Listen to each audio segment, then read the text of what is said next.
For an author, having your book published and on sale in a store like this is the ultimate goal.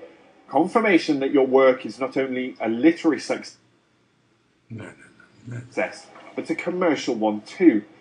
But it is often a long and frustrating process. Just to get this far takes editors, publishers, distributors and retailers, and all of that takes time and money. And so it's no surprise that many authors are now trying to bypass that process altogether and instead publish themselves on ebook readers like this one. And one author who did just that is Alex McNabb. His latest book has now been published, but he says too many good authors are being rejected by publishers in favour of tried and tested formats that are guaranteed to sell.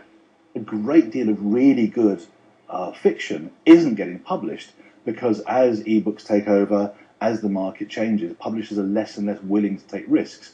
They're looking for books to stack up in those supermarket bins with 3 for 2 offers. So it's got to be mainstream, it's got to be every man's book. So what's happening now is great fiction is getting up on its own 2 feet and saying, well, to hell with this, I'm going to go and do it myself. And I can actually publish my own book. And more authors are doing that.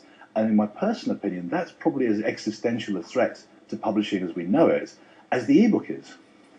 But does that make publishers and printers redundant? Well, probably not. Whilst firms like this might find themselves printing fewer books, editors and distributors are now changing how they do business.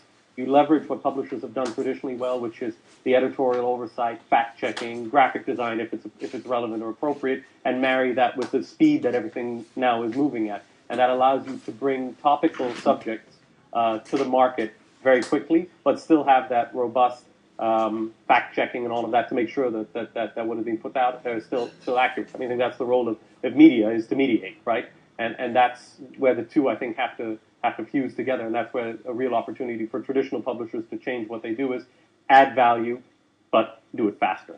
And one firm doing that is Cordoba, a small online publishing firm.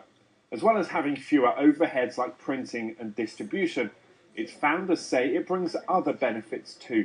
Our translator is in the US, our editor is here, the person doing the cover art is in the Middle East, but not here. I think that it allows collaboration across borders that traditional publishers just don't do as much of. And the result of that, I think, is a better product because you're really sourcing the best wherever they may be. And it's a shortening of the publishing cycle. So you can go from concept to online in 1/10 of the time that it would take a normal publisher.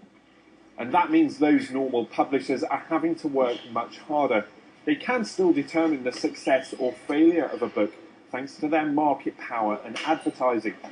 But much like digital music allowed unknown bands to gain global recognition, the same is now true for authors. I suspect that they're trolling the internet a lot more often these days, trying to find authors versus waiting for the good ones to come to them. Because if someone is good and they've got the good work, but also the personality to go and promote themselves, which publishers, as I understand, like that, then these people don't need them anymore, right? They're going to go do it by themselves. So now publishers will probably try to find talent a lot harder than they ever did. And whilst that's reshaping what and how we read, it's unlikely to signal the end of the book. Authors that sell well online are still likely to end up here, because despite all the new technology, seeing your name in print and on a shelf remains the most visible sign of success.